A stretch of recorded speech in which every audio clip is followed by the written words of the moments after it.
సంగారెడ్డి జిల్లా చోటాకూర్ మండల కేంద్రంలో వర్షాలు సమృద్ధిగా కురవాలని కోరుతూ గ్రామస్తులు భక్తి శ్రద్ధలతో పరమశివుడికి జలాభిషేకం నిర్వహించారు. గ్రామంలోని శ్రీ కాశీ అన్నపూర్ణ ఆలయంలో చిన్నారుల నుంచి పెద్దల వరకు వయోభేదం లేకుండా పెద్ద సంఖ్యలో భక్తులు పాల్గొని ఓం నమః శివాయ నామస్మరణతో శివలింగానికి పవిత్ర జలాలతో అభిషేకం చేశారు. ప్రతి ఏడాది వర్షాకాలం ప్రారంభంలో నిర్వహించే ఈ సాంప్రదాయం గ్రామంలో ఎన్నో దశాబ్దాలుగా కొనసాగుతూ వస్తుందని అన్నారు. ఈ ఆచారాన్ని గ్రామస్తులు అత్యంత భక్తి విశ్వాసాలతో పాటిస్తున్నారు. తెల్లవారుజాము నుంచే భక్తులు ఆలయానికి చేరుకొని ప్రత్యేక పూజలు నిర్వహించి శివయ్యకు జలాభిషేకం సమర్పించారు. ఆలయ ప్రాంగణమంతా శివనామస్మరణతో మారుమోగిపోయింది. అనంతరం గ్రామస్తులు ఊరేగింపుగా అందరూ చెరువు వద్దకు వెళ్ళి అక్కడ పాయసాన్ని నైవేద్యంగా సమర్పించి ప్రత్యేక ప్రార్థనలు చేశారు.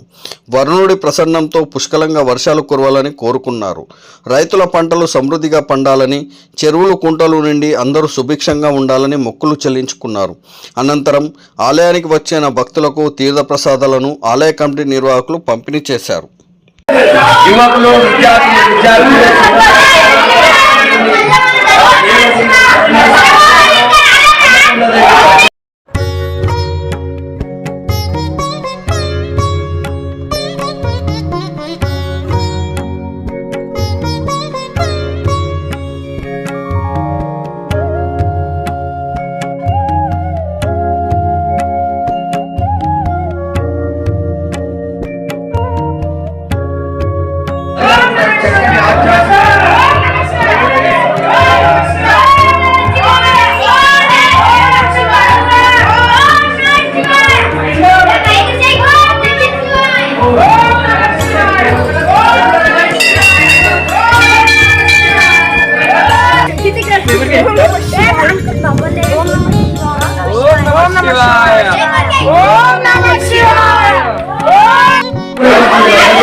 అధికారులు